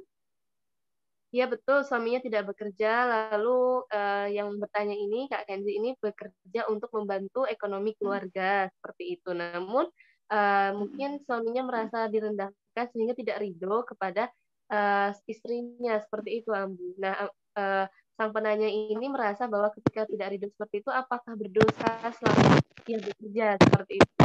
Mungkin bisa dijawab, Ambu. Oke, Bismillahirrahmanirrahim. Jadi pada prinsipnya kalau misalnya di dalam Islam wanita bekerja itu kan hukumnya adalah mubah. Ya, boleh tapi dengan syarat. Ya, syaratnya yang pertama adalah suami ridho. Ini tentang hukum wanita dulu bekerja ya, hukum wanita bekerja. Hukum wanita bekerja itu adalah mubah dengan syarat yang pertama suami ridho, yang kedua kewajiban pada rumah tangga kita atau kewajiban kepada, karena gini sifatnya wanita itu kan warobatul bait. Jadi kita pengelola rumah tangga. Kemudian madrasah ula. Jadi sekolah yang pertama untuk anak-anaknya. Ya kan? Sekolah yang pertama untuk anak-anaknya. Apakah anak-anak itu sudah selesai urusannya? Kemudian kita tidak meninggalkan ya, tidak meninggalkan dengan misalnya kayak pendidikan dengan pembantu atau apa. Itu berarti kita boleh bekerja. Kemudian dalam bekerja pun masih ada syaratnya. Karena memang kemubahan itu, mubah itu boleh sifatnya ya. Hukum asalnya dari bekerja, wanita bekerja itu mubah. Jadi sifatnya boleh, tetapi dengan syarat dan ketentuan yang berlaku. Suami ridho, di rumah sebagai umum batul bait sudah selesai. Yang berikutnya adalah ketika bekerja harus menutup aurat. Kemudian tidak bercampur baur. Hindari, ya namanya di kantor ya, itu bermuamalah kan ya. Jadi hindari keseringan campur baur. Jadi kalau misalnya memang kantornya di dalam ruangan itu ada yang laki-laki, berusaha untuk mencari yang banyak perempuannya. Jadi atau minta mejanya adalah meja yang banyak-banyak perempuan. Gitu ya. Jadi diminimalisir. Kemudian apa? Bekerjanya adalah di tempat yang halal. Artinya tempat yang halal tidak mengandung keharuman. Keharuman itu misalnya tempat riba, gitu ya. Itu nggak boleh. Kemudian apa kalau misalnya suami sering protes, suami sering itu. Nah, sekarang apa? Wajibnya seorang qawam itu atau suami itu adalah memberikan nafkah. Nah, ketika beliau tidak bekerja, alasannya apa? Begitu ya? Alasannya apa? Kalau beliau tidak bekerja, alasannya karena malas misalnya. Kalau kita misalnya suami tidak bekerja karena alasannya malas gitu, atau dia memang kelihatannya cuma apa ada sih sebenarnya. Kemarin teman saya juga curhat gitu bahwa suaminya itu cuman ongkang-ongkang, isinya mancing, hobinya mancing, terus apa sih iniin burung gitu, apa sih kalau di sini tuh iniin merpati itu loh. Nah dia tuh mengeluh gitu, kalau kayak gini boleh nggak saya pengajuan gitu kan? Saya bilang sudah berapa lama? Kemudian sudah dikasih, jadi kita punya kesempatannya kepada suami itu adalah gini, menyampaikan dengan cara yang ma'ruf, yang baik ya, menyampaikan dengan cara yang baik itu artinya apa? Diberikan semangat. Mas kenapa nggak mau kerja? Males deh, nggak ada ini pekerjaan. Yuk kita cari sama-sama. Misalnya kayak gitu ya. Yuk kita cari sama-sama.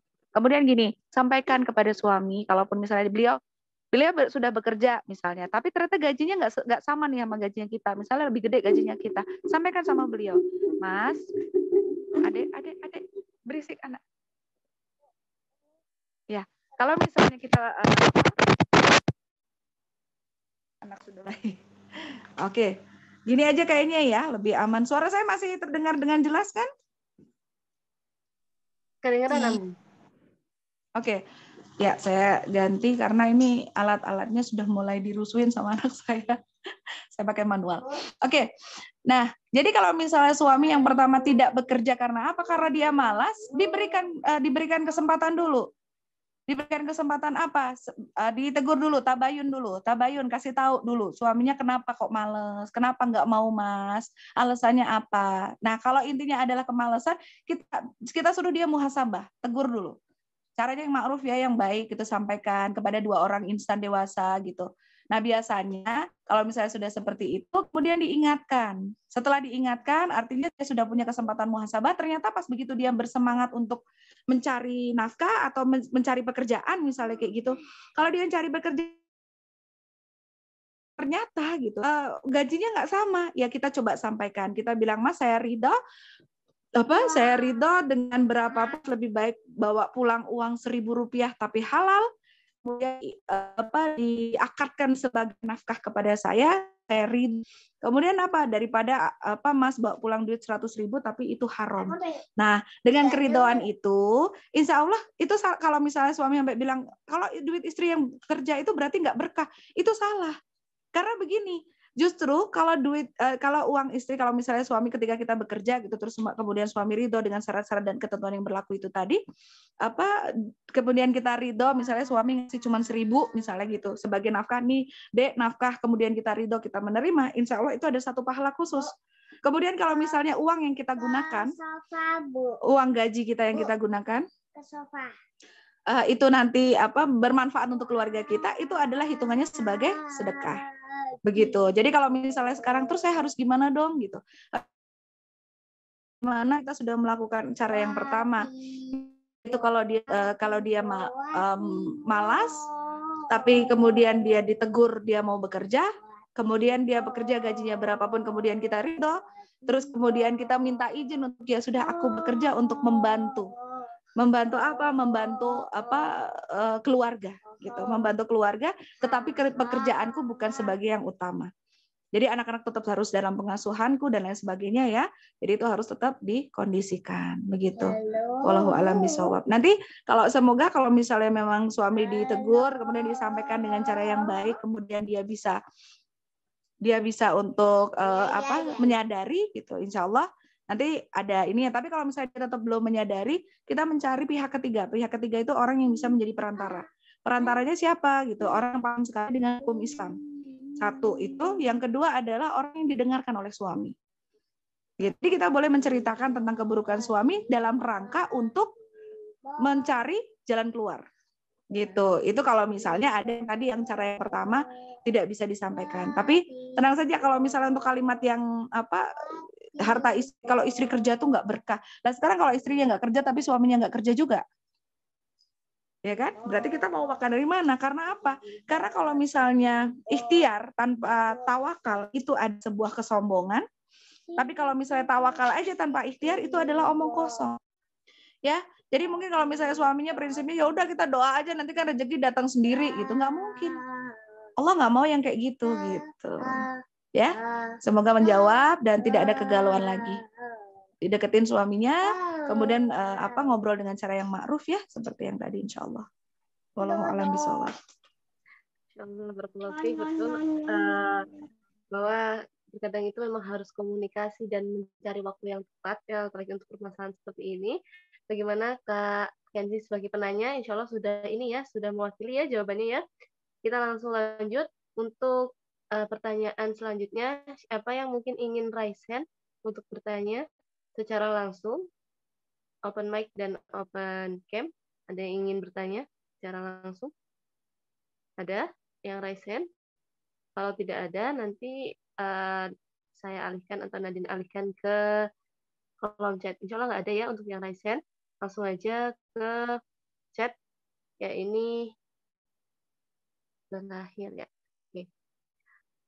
Mungkin ini pertanyaan terakhir ya Ambu ya, soalnya ini lihat ada yang direct message Kak Nadine. Iya, ya ini saya ada yang direct bacakan. message saya. Mungkin ini pertanyaan terakhir karena ketika melihat jam juga sudah jam 9.43. Mungkin langsung saja. Nah, ini dari Kak Jika ya, salah satu dari sahabat Soleha Leaders. Tadi Ambu Dita membahas putri atau maksudnya puisi ya itu ya, yang berasal dari karyanya William Shakespeare, yang dimana intinya itu tadi itu Ambudita itu yang tentang ini Ambu yang kita hidup di dunia ini karena cinta. Nah, puisi yang itu, nah bagi Kak Giska ini kalau membaca puisi tersebut, mengartikannya adalah bahwa kita hidup di dunia ini karena cinta Allah kepada kita, dan cinta kita kepada Allah yaitu dengan mengimani dan bertakwa kepada Allah dengan cara beribadah kepada Allah. Nah, pertanyaannya adalah, bagaimana menurut Ambu dengan cara pandang seperti itu? Soalnya saya juga dengan karya, saya juga suka dengan karya sastra seperti itu karena takutnya nggak sesuai dengan syariat Islam. Jadi bagaimana menurut Ambu bahwa ketika kita menyukai puisi-puisi yang seperti itu, kira-kira dengan cara pola pikirnya Kak Giska tadi, apakah menyalahkan syariat seperti itu? Monggo Ambu bisa dijawab. Bismillahirrahmanirrahim. Oke, jadi biasanya puisi-puisi William Shakespeare ini adalah tentang filsafat, ya, lebih ke filsafat. Sedangkan hukum Islam atau syariat itu tidak bisa disambungkan dengan filsafat. Ya, ini yang harus kita ingat. Jadi syariat atau hukum Islam atau akidah Islam itu tidak bisa disambungkan dengan filsafat, karena memang tidak akan nyambung. Gitu. Tidak akan nyambung. Kayak misalnya kita membahas kodok dan kodar aja gitu. Kalau misalnya disambungkan sama filsafat, itu nantinya berantakan. Nah, jadi gini, sepemahaman saya, puisi itu sejauh tidak merubah akidah kita. Jadi kita tidak mempercayai karena cinta. Nah, ini cintanya ini kan nggak jelas toh. Sebenarnya cinta apa gitu di puisi yang lahir di yang tadi saya sebutkan tuh, puisinya William Shakespeare yang saya suka itu kan cintanya nggak jelas tujuannya kemana. Tapi rata-rata Shakespeare itu menuliskan puisi-puisi tersebut biasanya adalah untuk lawan jenis, karena Shakespeare sendiri adalah bukan berasal dari orang Islam. Jadi kalau misalnya lebih baik gitu ya, lebih baik untuk sesuatu hal-hal yang mubah seperti ini ditinggalkan, karena ini adalah mengandung keabu-abuan.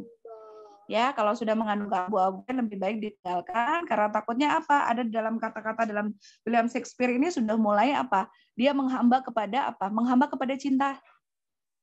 Coba deh dilihat kalau misalnya memang hafal dengan saya, memang nggak terlalu hafal banget sih, cuman ada beberapa sempat saya lihat gitu ya kalimat-kalimatnya. Itu ada yang menghamba betul kepada cinta. Kan salah. Harusnya kita menghamba kepada Allah, tidak kepada cinta. Gitu loh. Nah, jadi kalau misalnya kita sudah diarahkan oleh si William ini untuk kepada cinta, jadi agamanya adalah agamanya cinta, ya nggak bisa. Itu di luar dari akidahnya kita. Akidah kita kan asyhadu alla ilaha illallah wa asyhadu anna muhammadar rasulullah. Artinya kita percaya, kita mengimani Allah, dan kita berjanji sama Allah, kita bersumpah bahwa kita akan menjalankan semua syariatnya. Jadi tinggalkan aja. Jadi alhamdulillah saya modal ciklit, chicken soup, kemudian William Shakespeare sudah saya tinggalkan. Ya, gitu. Jadi kalau bukan berasal dari orang Islam dan kemudian filsafat, karena filsafat tidak akan bisa bergabung dengan Islam. Gitu ya, jangan sampai nanti kita jadi berantakan. Karena apa gitu? Apalagi kalau misalnya kita minim sama ilmu agama.